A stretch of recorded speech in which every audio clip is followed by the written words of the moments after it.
얼마 전 코너맨으로 따라갔다가 KG에 난입해 주먹을 날린 혐의로 션 스트릭랜드가 징계 처분을 받게 됐다는 소식 전해드렸습니다. 업데이트된 소식이 전해졌습니다. 션은 네바다주 체육위원회로부터 무기한 출전 정지를 받았다고 합니다.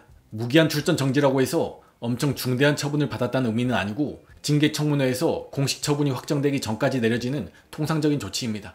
징계 청문회는 8월에 열릴 것으로 예상된다고 하는데요. 8월 이후에나 션이 언제부터 경기가 가능할지 알 수 있을 것 같습니다. 징계 기간을 유추해보면 벌금과 함께 3개월에서 6개월 출전 정지가 나오지 않을까 싶습니다. 션에게 맞은 파이터도 위원회가 션을 처벌하지 않았으면 한다 얘기하기도 했고요. 과거 경기 후에 난투극을 벌였던 하빕과 코너도 네바다주로부터 코너는 6개월, 하빕은 9개월을 받았던 걸 고려해보면 션의 징계 수위는 3개월에서 6개월 사이가 유력하지 않나 싶습니다. 어찌됐든 UFC도 8월 이후에나 션의 다음 경기 매치업을 잡을 수 있을 듯 합니다. 일단 결과가 어떻게 나올지 기다려보시죠.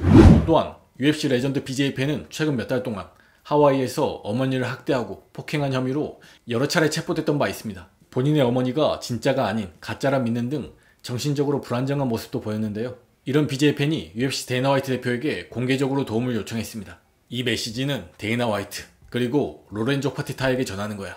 너희들의 도움이 필요해. 나 쫓겨났어. 이 집은 내가 자라온 곳이야. 평생을 여기서 살았고 UFC에서 싸웠고 세계 챔피언도 되고 다 했단 말이야. 근데 지금은 집에서 쫓겨났어. 군대가 모든 집들에 다 쳐들어왔다고. 너희들의 도움이 필요해. 저 위에 있는 집에 가까이 가서 내 개나 뭐라도 가지러 가게 되면 난 체포당할 거야. 날 여기 스튜디오에 있게 만들었어. 한번 생각해봐. 아무도 날 도와주지 않아. 혹시 내 스폰서 중에 내가 더 오래 남아있었고 그랬던 걸 기억하는 곳이 있는지 모르겠는데 나 항상 사인회가 있으면 일찍 떠난 적이 없었잖아. 더 오래 있어야 하는 상황이면 항상 그렇게 했지. 근데 지금은 날 여기 조그만 스튜디오에 머물게 만들었어. 그리고 빨래는 빨래방에 가서 하래. 내가 세계 챔피언인데 말이야. 경기에 나가 펀치를 맞고 타격을 맞고 한 사람이 바로 나야. 근데 지금은 이렇게 다 밀려나고 있고 내가 가진 모든 걸 다 빼앗기게 생겼어. 내가 UFC에서 벌었던 돈, UFC 체육관에서 번 돈, 그리고 모든 스폰서들의 지원, 전부 내 가족과 삶에 다시 투자했어. 내가 본 모든 돈을 다. 근데 그 모든 걸 다 빼앗기기 직전이야. 너희의 도움이 필요해. 데이나 화이트, 로렌조 파티타, 페테노리. 이번엔 와서 직접 도와줘. 제발. 이라고 얘기했습니다. 또한 UFC 미들급 파이터 샤라 마고메도프도 내일 UFC 파이트 나이트에 출전하는데요. 레이니어 더리도와 휘테커의 경기, 그리고 함자투와 디프레시의 경기를 예상했습니다. 먼저 함자투와 디프레시의 경기에서 누가 이길 거라 생각하냐 질문에는 전에도 말했듯이 드레키스는 이번 시합에 아주 강력한 소나기 안에 들어가 있거든. 경기 끝나고 2초간의 묵념으로 그의 이름을 기억해 주자고 라고 얘기했습니다. 즉 드레키스가 함자트에게 죽을 거라는 의미입니다. 또한 레이니어 더 리더와 휘테커의 경기에 대해서는 레이니어 더 리더는 현재 멋진 연승을 거두고 있는데 본인 실력을 제대로 보여주고 있어. 걘 팔다리가 굉장히 길고 클린치도 정말 잘 활용해. 니킥 활용도도 정말 좋고 그걸로 데미지도 많이 입혀. 그리고 휘테커는 다시 정상으로 가고자 하는 목표를 갖고 있는 것 같아. 예전처럼 챔피언이 되고 싶은 거지. 그래서 이번에 이기기 위해 할 수 있는 모든 걸 다 할 것 같아. 솔직히 휘테크가 그 친구를 피시시킬 방법을 찾아낼 거라고 봐. 라고 얘기했습니다. 또한 샤라블릿의 워크아웃송이 투팍의 노래인데 그냥 음원도 아니고 라이브 공연 녹음 버전인 이유에 대해 묻자 샤라블릿은 투팍이 살아있었다면 MMA를 좋아했을 거라며 그 노래의 가사에 대해서 구체적으로 알아보진 않았지만 워리어 스피릿이 느껴져서 선택했다고도 얘기했습니다. 샤라블릿은 무패 행진을 달리다 지난 2월 마이클 페이지에게 판정 패배하며 커리어 첫 패배를 당했는데요. 이번에는 마크 안드레 바리오를 상대합니다. 한편 오는 8월 디프레시와의 타이틀전을 앞두고 있는 함자트 치마이프도 레이니어 더리도와 휘테커의 경기를 예상했습니다. 좋은 시합이 될 거야. 터프한 시합이 될 거고 두 사람 모두 좋은 파이터들이야. 한쪽이 더 레슬러, 그래플러에 가까운 것 같아. 휘테커를 테이크다운 시키고 서브미션으로 잡으려 할 것 같은데 휘테커는 사람들이 생각하는 것만큼 쉬운 상대가 아니야. 난 기회를 잡아서 빠르게 데미지를 주어 이길 수 있었지만 사람들이 생각하는 것처럼 그렇게 쉬운 상대가 아니야. 재밌는 시합이 될 거야. 라고 얘기했습니다. 또한 오는 10월 UFC 320에서 유리 프로아츠카와의 경기가 확정된 칼릴 라운트리가 조로건 팟캐스트에 출연해 UFC 라이트헤비급 챔피언인 앙칼라이프를 좋아하지 않는다 얘기했습니다. 확실하게 말할 수 있어. 내가 걔를 좋아하냐고? 절대 아니지. 인간으로서도 그렇고 파이터로서도 마찬가지야. 걘 그냥 사람들한테 욕을 하잖아. 난 사람들한테 욕하고 그런 걸 싫어해. 아무 이유도 없이 사람들한테 욕하고 그러는 사람들을 싫어한다고. 내가 너한테 아무 말도 안 했고 이름도 언급한 적이 없는데 왜 나한테 욕을 하고 무례하게 구는데? 난 이런 걸 정말 싫어해. 존나 불필요한 짓이잖아. 어른이 돼서도 이딴 짓거리에 평생을 대처하며 살아왔어. 정말 유해한 거야. 이런 게 소셜미디어를 통해 퍼지고 애들이 이런 것 때문에 맞고 그런다고. 우린 큰 플랫폼에 있는 다 큰 성인들이잖아. 사람들은 다양한 이유로 우릴 우러러본다고. 마치 우릴 검투사처럼 바라봐. 근데 파이터로서 그런 식으로 행동하는 걸 선택한다고? 우린 책임이 있어. 운동선수로서. 특히 챔피언이라면 넌 책임이 있는 거야. 허리에 벨트를 두르고 모든 이목이 집중된 상황에서 마이크를 잡고 한다는 말이 그거야? 내가 너보다 위에 있는 것도 아니고 싸움을 건 적도 없는데 욕을 하고 내 이름을 깎아내린다고? 시간을 현명하게 사용해라.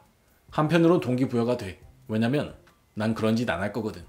챔피언 벨트를 가졌을 때 할 수 있는 일은 정말 다양하다고 생각해. 챔피언 벨트는 명예야 라고 얘기했습니다. 앙카라이프의 툴스를 알리가 대필한다는 얘기는 항상 있어 왔는데요. 이에 프로아치카는 어쨌든 본인의 계정이니 본인이 직접 썼든 안 썼든 본인 스스로가 책임을 져야 한다는 말을 했던 바 있습니다. UFC를 무도로 대하는 파이터들이 있고 엔터테인먼트 비즈니스로 대하는 파이터들이 있는데 아무래도 칼릴은 전자에 가까운 선수인 듯 합니다. 여러분은 칼릴의 말에 대해 어떻게 생각하시나요? 또한 프로레슬링 레전드 헐크 호건이 71세의 나이로 사망했다는 소식 전해드렸는데요. 이에 UFC 파이터들도 추모의 메시지를 남겼습니다. 먼저 조르주 생피에르는 너의 우상을 만나지 말라는 말이 있잖아. 근데 난 헐크 호건을 만난 후에 더 우러러 보게 됐어. 본인의 시간을 아낌없이 내줬고 운동선수 그리고 엔터테이너로서 뿐만 아니라 한 사람으로서도 영감을 주는 존재였어. 많은 사람들이 그리워할 거야. RIP 헐크 호건 이라고 얘기했습니다. 또한 작년 12월 경기에 헐크 호건이 워크아웃을 함께 해줬던 콜비 코빙턴은 한 세대의 진정한 미국인들에게 영감을 줘서 감사해. 헐크스터 헐카매니아는 영원할 거야 라고 얘기했습니다. 또한 UFC 월드컵 파이터 오반 엘리엇은 과거 승리 후 헐크 호건의 포즈를 따라했던 사진과 함께 모든 것에 감사해 헐크 호건. 천국에서 편히 쉬시길. 당신의 영향이 없었다면 지금의 내 커리어는 없었을 거야. 헐카매니아는 영원할 거야. 브라더 라고 얘기했습니다. 또한 UFC 펜트급 랭킹 1위 션 오말리는 최근 맥스와 더스틴 사례를 들며 여전히 메랍을 이길 수 있다 생각한다 얘기했습니다. 난 진심으로 내가 경기에 나가 메랍을 바보처럼 보이게 만들 거라 믿었어. 나 여전히 망상에 가득 차 있어서 아직도 메랍을 이길 수 있다 생각해. 맥스는 더스틴을 3번째 경기만에 이겼잖아. 처음 2번을 지고 말이야. 그러니 절대라는 건 없는 거야 라고 얘기했습니다. 또한 패트 핀브렛이 인터뷰를 통해 다음 상대에 대한 생각을 밝혔습니다. 먼저 앞으로 6개월이나 1년 사이에 상황이 너에게 어떻게 전개될 거라 생각하냐는 질문에는 이제 존 존스가 은퇴했잖아. 이젠 나와 일리아의 대결이 UFC에서 만들 수 있는 가장 빅파이트라 생각해.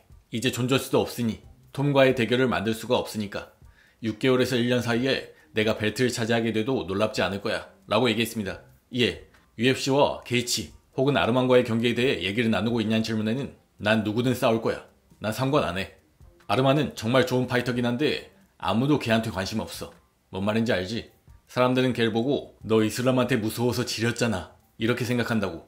말만 거창하고 그 말을 뒷받침하진 못하는 놈이지. 근데 저스틴 게이츠는 진짜 화끈한 파이터라는 걸 모두가 알잖아. 저스틴 게이츠와 싸운다는 게 어떤 의미인지 다들 알고 있어. 화끈하게 붙는다는 뜻이지. 그리고 걘 레전드야. 아르만은 아니고. 그래서 난 저스틴 게이츠 같은 레전드와 싸우고 싶어 라고 얘기했습니다. 일단 상황을 보면 아르만은 게이츠와도 싸울 의향이 있고 패디 핀브렛과도 싸울 의향이 있습니다. 하지만 게이츠는 타이틀전만을 원한다는 입장이고 패디는 게이츠와의 경기를 더 원한다는 입장입니다. 사루키안 입장에서는 한 경기 더 하고자 해도 상대를 찾기가 쉽지 않은데요.